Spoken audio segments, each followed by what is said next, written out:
तो दोस्तों, क्या आपका एज 18 साल हो चुका है या फिर आपका नाम वोटर लिस्ट से हटा दिया गया है? जी हाँ दोस्तों, दोनों केस में आप एक न्यू वोटर आईडी कार्ड बनाएंगे।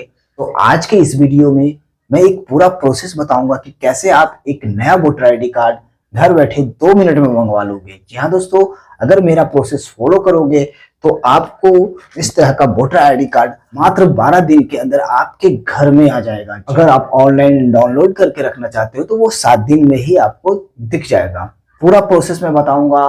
तो दोस्तों, रोहित हिंदी टेक को आप सब्सक्राइब कर दें ताकि इसी तरह का इंफॉर्मेटिव जानकारी आपके पास पहुंचता रहे। इसके लिए आपके मोबाइल में ECI नेट ऐप होना चाहिए। अगर नहीं है तो आप उसको प्ले स्टोर से जाके इंस्टॉल कर लोगे। जैसे ही आप इंस्टॉल करोगे इस तरह का पेज आएगा। अगर आपको भी इस तरह का पॉपअप आएगा तो आप इसे नीचे कट कर दोगे। उसके बाद जो सबसे पहला ऑप्शन जो आएगा वो आएगा वोटर रजिस्ट्रेशन का। जी हाँ दोस्तों, हमको सबसे पहले वोटर रजिस्ट्रेशन पे क्लिक करना है। उसके बाद हमें इस तरह का पेज आएगा तो हमको जाना है फॉर्म नंबर 6 पे। उसके बाद हमें इस तरह से मोबाइल नंबर पूछा जाएगा। इलेक्शन कमीशन ऑफ इंडिया पे आपने अकाउंट बना चुका है तो आप सिंपली यहाँ से लॉगिन हो जाओगे। अगर आपने नहीं बनाया है तो आप यहाँ न्यू यूजर में जाके रजिस्टर करोगे। तो मेरा अकाउंट बना हुआ है तो मैं यहाँ से लॉगिन हो जाता हूँ। लॉगिन मोबाइल नंबर और OTP से यहाँ पे हम लॉगिन हो जाते हैं। जैसे ही लॉगिन होंगे हमें फिर से इसी तरह का पेज आएगा जिसमें हमें form number 6 new voter registration पे क्लिक करना है। अब जैसे ही क्लिक करोगे उसके बाद नीचे आएगा लेट्स स्टार्ट पे क्लिक करने के बाद आपको यहाँ पे 2 ऑप्शन मिल रहे हैं। Yes I am applying for the first time और दूसरा ऑप्शन है no I already have voter ID.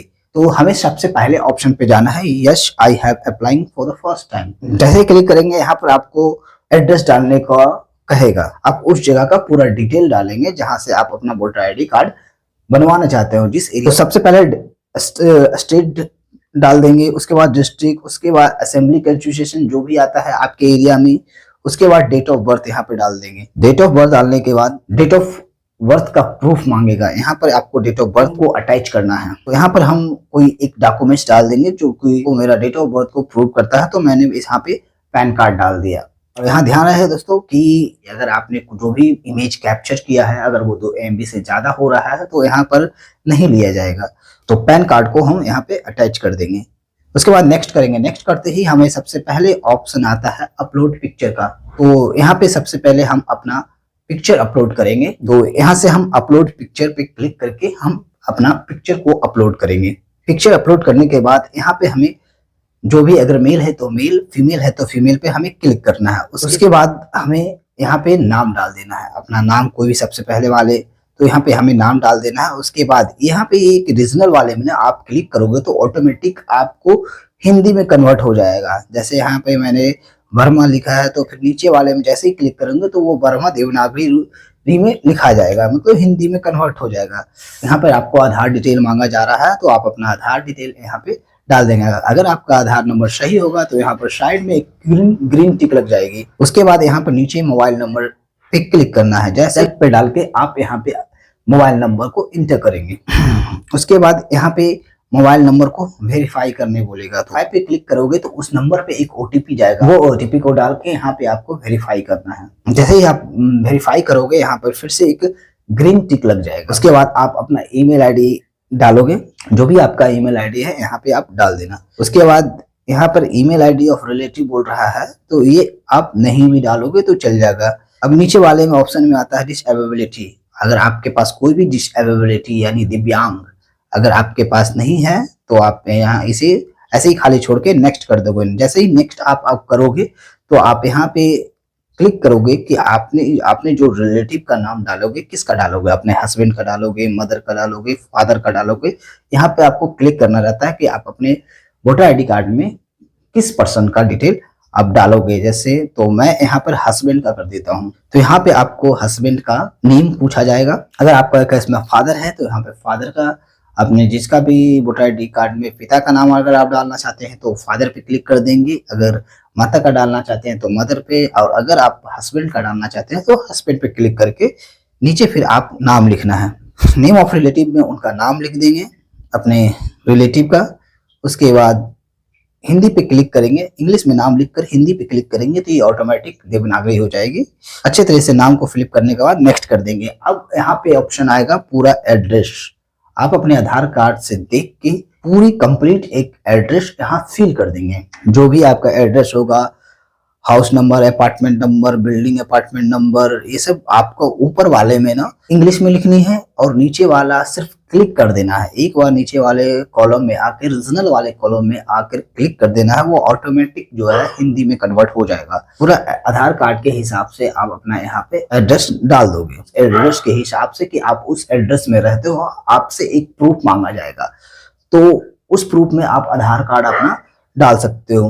तो आधार कार्ड डालने के लिए आपको ध्यान रहे दोस्तों कि अगर आपने आधार कार्ड डाला है, दोनों फोटो होना चाहिए आधार कार्ड में। सिर्फ आपका फ्रंट साइड नहीं होना चाहिए, दोनों साइड का फोटो होना चाहिए। अगर आप इस तरह का इमेज कंबाइन कैसे करते हैं अगर आप नहीं जानते हो, तो एक इमेज कंबाइनर ऐप है, वहां से आप इमेज कंबाइन कर सकते हो।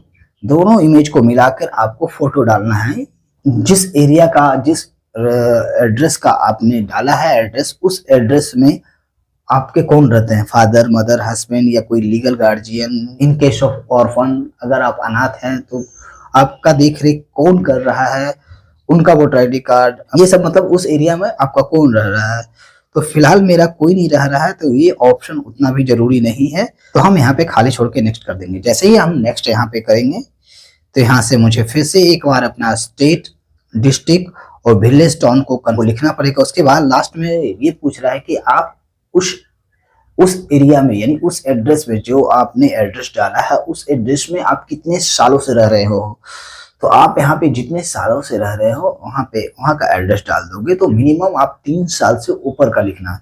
उसके बाद डेट डाल देने के बाद यहाँ पे आपको नेम ऑफ द एप्लीकेंट फिर से बोला जा रहा है, यहाँ पे लिख देंगे।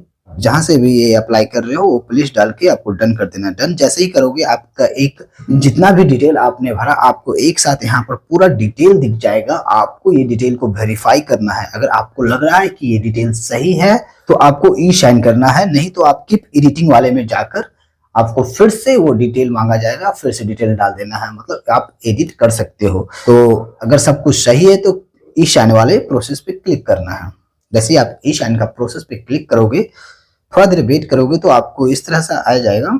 तो यहाँ पर आपका आधार नंबर पूछा जाएगा, तो आप यहाँ पे अपना आधार नंबर यहाँ पे डालोगे और उसके बाद यहाँ पर साइड में गेट ओटीपी करोगे। जैसे ही आप गेट ओटीपी करोगे, आपके रजिस्टर्ड मोबाइल पर जो भी आधार कार्ड में मोबाइल रजिस्टर्ड है, आपके उस मोबाइल नंबर पे ओटीपी जाएगी। तो यहाँ पे आपको ओटीपी इंटर करना है। जैसे आप ओटीपी डालोगे आपको ये रेफरेंस आईडी मिल जाएगी। यहाँ दोस्तों ये रेफरेंस आईडी से आपको ट्रैक एप्लीकेशन में जाकर आप इसको ट्रैक भी कर सकते हो। तो आपको ट्रैक करने के लिए आपको ये वाले पेज पे आना है और यहाँ पे आपको ट्रैक योर एप्लीकेशन दिख रहा है, वो उस पे क्लिक करना है। तो उस पे जैसे ही क्लिक करोगे आपसे यहाँ पे अगर आपने कोई भी फॉर्म भरा है तो अप्लाइड फॉर्म आ जाएगा। अगर आप उसी मोबाइल से आपने फॉर्म भरे हो तो यहाँ अप्लाइड फॉर्म में क्लिक करोगे तो आपको वो वाले रेफरेंस आईडी यहाँ पर दिख जाएंगे। लेकिन अगर नहीं दिख रहे हैं तो आपने जो रेफरेंस आईडी जिसका स्क्रीनशॉट आपने लिया है वो रेफरेंस आईडी यहाँ डाल के ट्रैक एप्लीकेशन कर लेंगे, जहां से आपकी पूरी जानकारी मिलता रहेगा आपके वोटर आईडी कार्ड का कि कब बीएलओ को मिला, कब सबमिट हुआ, कब अप्रूव हुआ, कब प्रिंट हुआ, पूरा डिटेल, और कब डिस्पैच हो गया, ये पूरा डिटेल आपको मिलता रहेगा। तो दोस्तों वोटर आईडी कार्ड आज के टाइम में बनाना आधार कार्ड से भी ज्यादा जरूरी हो गया है एसआईआर आने के बाद। तो दोस्तों वीडियो अच्छी लगी है तो लाइक कर दे, चैनल को सब्सक्राइब कर दे। मिलते हैं अगली वीडियो में कुछ इसी तरह का इंफॉर्मेटिव के साथ। तो तब तक के लिए धन्यवाद।